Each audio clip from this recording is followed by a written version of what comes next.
really excited that we're at chapter 13 because in chapter 13, the Antichrist and the false prophet are introduced. Now, to me, this is one of the most interesting parts of the book of Revelation, but it's also one of the most confusing. To most people, it sounds like a riddle. Just listen and see if it sounds like a riddle to you. John saw a beast rising up out of the sea. The beast had 7 heads and 10 horns. On each horn was a crown, and on the heads were blasphemous names. The beast resembled a leopard, but it had the feet of a bear and a mouth like a lion. One of the heads on the beast had been mortally wounded, but it was healed, and all the world was amazed. It was given a mouth, and the mouth spoke blasphemy, and power was given unto it for 42 months. The beast was and is not, and will come up out of the abyss. The 7 heads are 7 hills on which the woman sits. There are also 7 kingdoms. 5 of the kingdoms have fallen, one is, and the other has not yet come. The beast that was and is not is the 8th kingdom, but it's also one of the 7 kingdoms. What is the beast? Now, does that not sound like a riddle? And I don't know about you, but I don't really like riddles. In fact, I think most people hate riddles. So let's be honest. Most people don't even try to understand what the beast is. They don't even try to understand what all of those things mean. Am I right? How many of you have read through the book of Revelation and just decided, I'm going to learn what all this is and I'm going to study and find out? Anyone? How many of you just read through the book of Revelation and just kind of have your eyes glazed over and you really don't care, you just want to be able to say that you read the book? All right. But the main reason that most people don't try and understand it is because they think they can't understand it, and that's not true. You can understand every bit of this, and you can understand what is known as the mystery of the beast.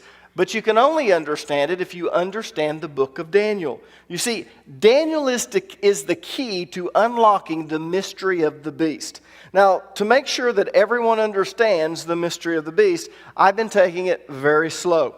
And I'm just covering a little bit of information at a time. And I'm going to review before we move on. So let's do a quick review of what we covered last week. From the book of Daniel, we know that the heads on the beast represent kingdoms. So the 7 heads on the beast represent 7 kingdoms. Now, these kingdoms don't represent just any or all kingdoms. They represent the world empires that have persecuted Israel as a nation. So let me give you a list of all of the world empires that have persecuted the nation of Israel. Egypt, Assyria, Babylon, Persia, Greece, and Rome. And the 7th world empire is still to come. Now, there might be some of you that says, well, wait a minute, Germany persecuted the nation of Israel. No, they didn't. Israel was no longer a nation at that time, and because they were no longer a nation, even though he tried to annihilate all of the Jews and he persecuted God's chosen people, he didn't persecute the Jews as a nation. And so we find out that the last one that actually persecuted the Jews as a nation was the Roman Empire. But there is a 7th empire that is still to come. So 6 of the heads represent past kingdoms, and the 7th head represents a future kingdom. Now, let me show you how I know that. Turn with me to the book of Revelation, chapter 7, verse number 9 and 10. Notice what it says. This calls for a mind with wisdom. The 7 heads are 7 hills on which the woman sits. They are also 7 kings. 5 have fallen, one is, the other has not yet come. Now, I've already explained what the woman sitting on the 7 hills represents. So I'm not going to go into that again. We'll study that more in depth when we get to chapter 17. But right now, just look at the very first part of verse number 10. They are also 7 kings. Now, the word kings is translated from the Greek word basileus, which can refer to kings or it can refer to kingdoms. In this case, it refers to kingdoms. So the 7 heads are 7 kingdoms, which we already knew, right? Heads represent kingdoms. Then John tells us 5 have fallen, one is, the other has not yet come. The 5 that had fallen were Egypt, Assyria, Babylon, Persia, and Greece. And one was ruling during the time that John was writing the book of Revelation. That's what he means by one is. Is what? is in existence, and that's the Roman Empire. The Roman Empire was ruling the world when John wrote the book of Revelation. And then John says, the other is not yet come. In other words, it is a future kingdom, one that will come into existence during the last days. So the seventh head on the beast represents a future world empire. And this future kingdom is going to possess the best characteristics of all of the previous kingdoms. Look at verse number 2 in chapter 13. The beast I saw resembled a leopard, but had feet like those of a bear, and a mouth like that of a lion. The dragon gave the beast his power and his throne and great authority. Now, the Grecian Empire was like a leopard. It was quick and agile. It was not slow and cumbersome. The Persian Empire was like a bear. It was strong and it was powerful and it feared nothing. The Babylonian Empire was like a lion. It was ferocious and it was also majestic at the same time. So what this is telling us is that the beast is going to be a combination of all of the best characteristics of the previous kingdom. It's like the sum of all the kingdoms before it. That's why it actually has 7 heads on it.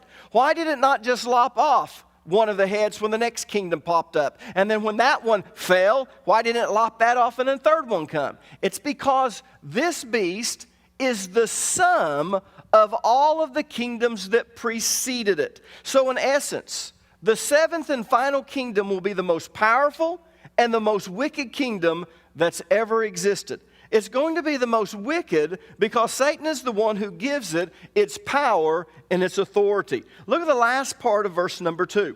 The dragon gave the beast his power and his throne and great authority. Now we know who the dragon represents because when we were going through the 12th chapter and it was talking about the woman, the child, and the dragon, he told us explicitly who the dragon is in verse number 9. The dragon is Satan. So Satan is going to give him his throne. He's going to give him his authority. He's going to give him his power. Now, verse number 3 in chapter 13 tells us that one of the heads received a fatal wound. Look at verse number 3. One of the heads of the beast seemed to have had a fatal wound, but the fatal wound had been healed. The whole world was astonished and followed the beast. Now, let me give you a little bit of a history lesson if you don't mind.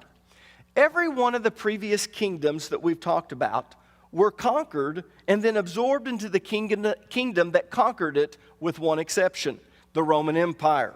The Roman Empire was not absorbed into a kingdom. So even though every one of the first 5 kingdoms eventually fell, they still continued on by being absorbed into the next kingdom.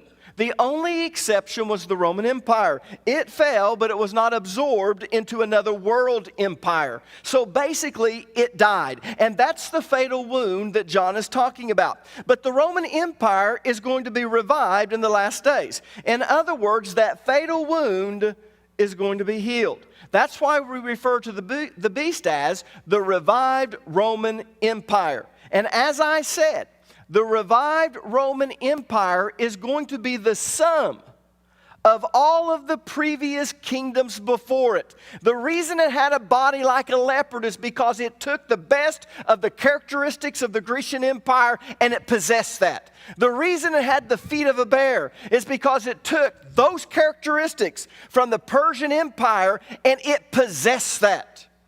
And so as we go back and we look at these previous kingdoms, what we find is this revived Roman Empire is the sum of all of those kingdoms. And that's why John saw this beast with 7 heads and all of the characteristics of the previous kingdoms. Now, that's what we covered last week. Does everyone understand what we've covered so far? Because I want to make sure that you understand it before we move on. All right, let's move on. Turn to verse number 5, chapter 13. It says, the beast was given a mouth to utter proud words and blasphemies and to exercise his authority for 42 months. The mouth is referring to a spokesperson, a leader. Now, this is very important because from this time on in the book of Revelation, the beast that John saw can refer to one of 2 things. It can refer to the seventh and final kingdom, which is the revived Roman Empire, or it can refer to the Antichrist, who's the leader of the revived Roman Empire, because he's the mouth of the beast. He's the spokesperson. He's the one who will rule the beast, the kingdom. Now, it's very important that you understand what I just said. So I want to say it again, but I want to state it in a different way. Because what I'm hoping is if you didn't understand what I just said, you're going to understand the way I say it this time. It's the very same thing, it's just saying it in a different way. The beast in John's vision represents the Antichrist, and it also represents his kingdom. So sometimes the word beast is used to refer to the Antichrist as a person, and sometimes it's used to refer to his kingdom. Now, let me explain why that is. During the middle of the tribulation, the Antichrist is going to be given so much authority that he won't just be the leader of the revived Roman Empire, he will be the revived Roman Empire. Why? Because it will be at his beck and call. It will do everything that he commands. He will be the absolute ruler of the empire. So when you refer to the beast, depending upon the context, it will either refer to the Antichrist or it will refer to the seventh kingdom, the revived Roman Empire that he controls. How will we know what it's referring to? By the context. Now, it's very important that you understand what I've just said. Because if you don't, you're going to be lost when we skip up to chapter 17. So does everyone understand that the beast can refer to the Antichrist or it can refer to his kingdom, the revived Roman Empire? Everyone got that? Good. All right. Let's skip to chapter 17 and let's see what else it says about the beast. Turn to verse number 8 in chapter 17. The beast which you saw once was, now is not, and will come up out of the abyss and go to its destruction. The inhabitants of the earth, whose names have not been written in the book of life from the creation of the world, will be astonished when they see the beast, because he once was, now is not, and yet will come. Now, I want you to notice that the beast once was, now is not, and will come up out of the abyss. Now, in this passage of Scripture, the beast doesn't refer to the revived Roman Empire. It's referring to the ruler of the revived Roman Empire, which is the Antichrist. Remember, I told you it could refer to either one. So according to John, the Antichrist was once on the earth, but now he is not on the earth. And yet, he will come to the earth from the abyss in the future. Now, a lot of early church fathers, and when I say the early church fathers, I'm not talking about the apostles. I'm talking about the very next generation. Some of those who were even taught by some of the apostles like John. So a lot of the early church fathers thought that this was talking about Nero. They thought that Nero was actually the Antichrist and that he was going to be reincarnated in the last days. Arthur Pink, how many of you know who Arthur Pink is? He was a scholar, he's no longer living. But anyways, he and several other scholars believe that this is talking about Judas Iscariot. I'm not going to go into all the reasons why they believe that, but they believe that Judas Iscariot is going to be reincarnated and that he is the Antichrist. But I want you to understand something. The reason I'm not going to go into all of that is because the Bible does not teach reincarnation. If you've been taught that the Bible teaches reincarnation, you have been taught wrong. Now, and the reason why I bring this up is because there's a lot of churches that has mixed New Age religion in with Christianity, and they mixed it up, shaken it together, and kind of thrown out this type of New Age theology. Now, wait a minute, Pastor. You said this is not referring to the revived Roman Empire. You said it's referring to the Antichrist, but now you're saying it doesn't refer to a person. That's right. This is talking about the spirit of the Antichrist. And let me see if I can explain what I mean by that, if you don't mind. Malachi chapter 4, verse number 5 says, "Behold, I am going to send you Elijah the prophet before the coming of the great and terrible day of the Lord." Now, because of this scripture, the Jews believed that Elijah was going to come back to earth before the Messiah came. How many of you know that Jews still today, when they are partaking of the Passover, they have the third cup, and the third cup is known as what? The cup of Elijah. Why do they have the cup of Elijah? Because of Malachi chapter 4, verse number 5. They believe that Elijah must come back before the Messiah comes. So when Jesus came on the scene, where was Elijah? I thought Elijah was supposed to come back before the Messiah came. Well, turn to Matthew chapter 11, verse number 13 and 14, and let's find out. For before John came, all the prophets and the law of Moses looked forward to this present time. And if you are willing to accept what I say, now who is speaking here? Jesus. If you are willing to accept what I say, he is Elijah. Who is he? John the Baptist, the one the prophet said would come. So Jesus said John the Baptist was Elijah. Now, was Jesus saying that John the Baptist was Elijah reincarnated? Absolutely not. The Bible does not teach reincarnation. So let's look at another scripture. Look at Matthew chapter 17, verses 10 through 12. In fact, before we even get to Matthew 17, verses 10 through 12, let me go a little bit further. Do you remember when Jesus had his disciples and he said, "Who do men say that I am?" And they said, "Some say that you're Elijah, others Jeremiah, others say you're a prophet." Why did they bring up Elijah? Because they'd been taught before the Messiah comes, then Elijah must come. And then they got in their head, if Elijah's going to come, is God going to send other prophets back? Does that make sense? So you have that. And then he asked his disciples, "But who do you say that I am?" And Jesus gave his famous words, "You are the Christ, the Son of the living God." And of course Jesus said, "Blessed art you, Peter, because flesh and blood has not revealed this to you, but the Spirit of God has revealed this to you." Now here's what's interesting. Now we go to Matthew the 17th chapter, verses 10 through 12, and his disciples are asking Jesus, because this has kind of stirred up questions in them. Then his disciples asked him, "Why do the teachers of religious law insist that Elijah must return before the Messiah comes?" Jesus replied, "Elijah is indeed coming first." Jesus agreed with them. Elijah is indeed coming first to get everything ready for the Messiah.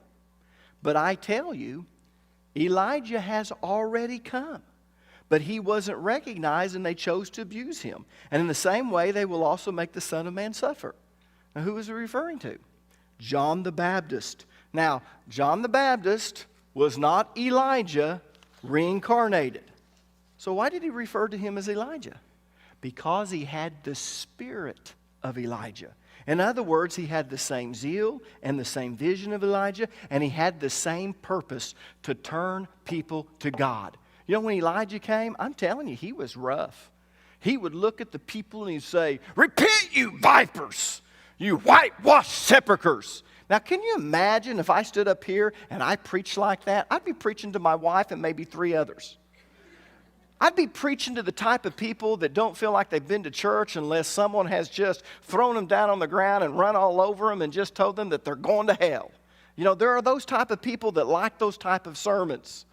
But you know, this is kind of the way John the Baptist was. His whole purpose was to get people to repent. And if you go back and you look at the personality of Elijah, I'm telling you, he wasn't very personable. And neither was John the Baptist. John the Baptist had the very same zeal that Elijah had. He had the very same vision that Elijah had. He had the very same purpose that Elijah had. So when it came to Elijah, Elijah was once on the earth, then he was not on the earth. But right before the Messiah came, right before Jesus came, John the Baptist, a person with the spirit of Elijah, did come. So John the Baptist had the spirit of Elijah. He was not the reincarnation of Elijah, but he came with the same zeal, the same vision, and the same purpose. And that's what Revelation chapter 17, verse number 8 is talking about. There was a person who once lived on the earth that had the same zeal, the same vision, and the same purpose that the Antichrist will have. His name was Antiochus Epiphanes. If you're taking notes, write that word down, or that name, Antiochus Epiphanes. In fact, Antiochus Epiphanes was a type of the Antichrist. He did exactly what the Antichrist is going to do, except on a smaller scale. Antiochus gave himself the name Epiphanes. How many of you knew that? And you know why he gave himself the name Epiphanes? It comes from the word epiphany. And one of the meanings of the term epiphany is manifestation or revelation. And because he saw himself as the manifestation of the god Zeus, he called himself Epiphanes. He was Antiochus Epiphanes. So he entered the temple in Jerusalem. He claimed to be God.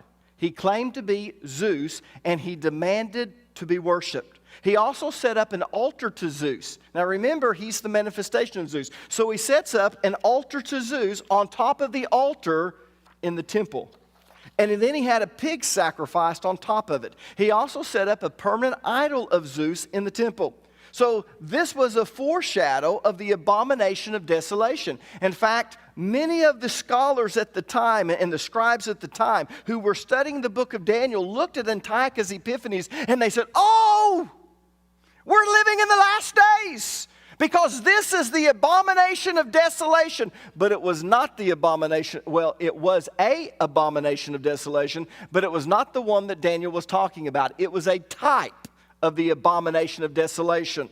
Not only that, he also outlawed the Jewish religion and replaced it with worship of himself. He outlawed the observance of the Sabbath, circumcision, and the Jewish feast. He did away with the Levitical law, which was equivalent to what? Do you remember when we studied Daniel?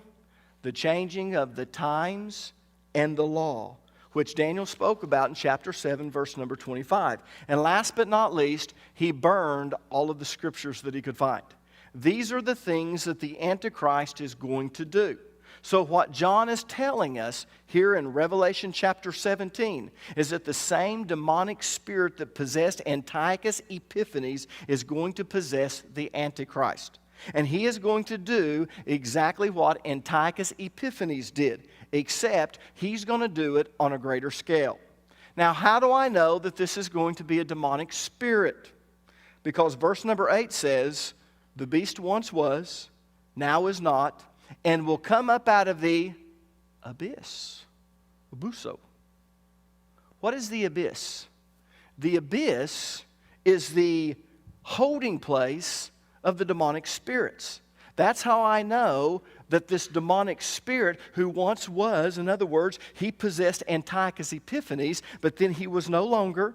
He's going to come up out of the abyss and he is going to possess the Antichrist. So the same spirit that possessed Antiochus Epiphanes is going to possess the Antichrist, and he's going to do the very same thing that Antiochus Epiphanes did, except on a greater scale. Now, do you want to stop here? I'm trying to give you a little bit of information at a time, or do you want to go on? All right, let's go on. Look at verse number 11 in chapter 17.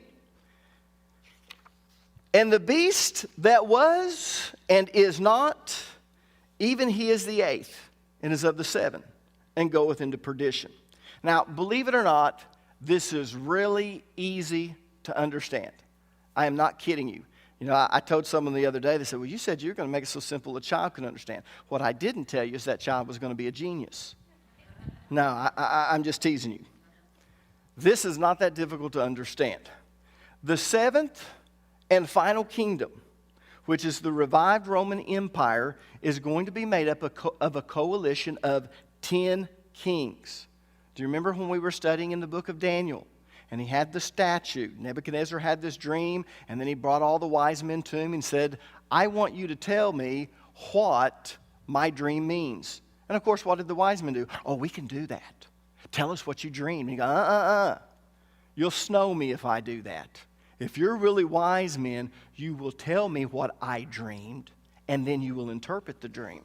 And they go, "Well, that's impossible. No man can do that." So he's going to wipe them all out, kill them. Well, word got to Daniel, and Daniel said, "Well, you go tell Nebuchadnezzar, give me a couple of days, and let me have a little prayer meeting, and I'll come and tell him what he dreamed." And he did. And he said, "Let me tell you what you dreamed of. You dreamed of this statue." And he described it. And so each part of the statue represented a different kingdom. And then when you got down to the feet, it was iron modeled with clay. In other words, mixed with this miry clay. But what's interesting, the feet were made up of 10 toes. We also found out in another one of his visions that there were 10 horns, and he told us these 10 horns represented 10 kings. So we know that in this last kingdom, this seventh empire It's going to be made up of a coalition of 10 kings. So those 10 horns represent 10 kings. And just to make sure that we didn't miss this, John told us in the book of Revelation. Look at Revelation 17, verse 12. The 10 horns of the beast are 10 kings who have not yet risen to power. They will be appointed their kingdoms from one brief moment to reign with the beast.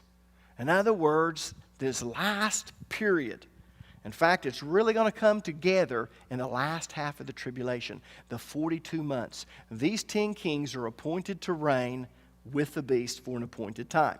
But Daniel chapter 7, verse number 8 tells us that the Antichrist is going to conquer 3 of the 10 kings, so he's going to have his own little mini kingdom. And the other 7 are going to give him their authority and power. Look back at Revelation chapter 7, verses 12 through 13. The 10 horns of the beast are 10 kings who have not yet risen to power. They will be appointed to their kingdoms for one brief moment to reign with the beast. They will all agree to give him their power and authority. They will all agree. The only problem is Daniel gives us a little more insight. He says that the Antichrist, the little horn, he's going to pull up 3 of the horns by the roots. What does he mean by that? He's going to conquer them. Does that make sense? And the rest of the 7 are going to give their power to him. But here's what I want you to know. By conquering 3 of the 10 kings, he's going to have his own little mini kingdom, which makes him the 8th head. Remember, heads represent kingdoms. So if he has his own mini kingdom, he's a head. He is the 8th head, but his mini kingdom will still be a part of the 7th kingdom. It will still be a part of the coalition of the original 10 kings. It's a part of the revived Roman Empire. Does that make sense? Yes, it does.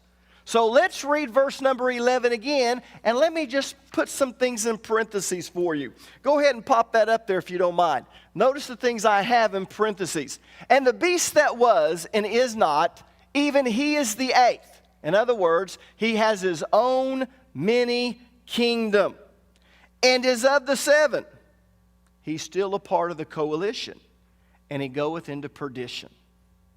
Congratulations. You now understand the mystery of the beast. There's not a thing that we've studied about the beast that you don't know. So right now, knowing that, there's only 2 more very important characters that we have to study. We have to study the false prophet, and then we're going to have to study the whore of Babylon, the woman who rides the beast. And when we understand who the whore of Babylon is and the false prophet, once you understand that, then you read this just like a novel. It's like, oh my gosh, this is very easy to understand.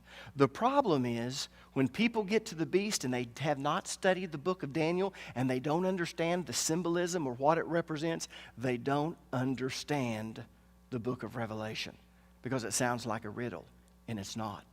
He's just giving you insight into what the beast is and who the beast is and the characteristics of this beast that's going to reign or rule during the last half of the tribulation. Now, next week, we're going to actually go verse by verse through chapter 13, starting with about verse number 6, and we're going to find out some interesting things about this man called the Antichrist, or about the beast. But right now, we're going to stop, and I feel like I need to answer any question that you might have. I want to make sure you understand this, because if you don't understand the beast, as we go through this, you're going to go, man, I'm lost. But if you understand the beast, this is simple.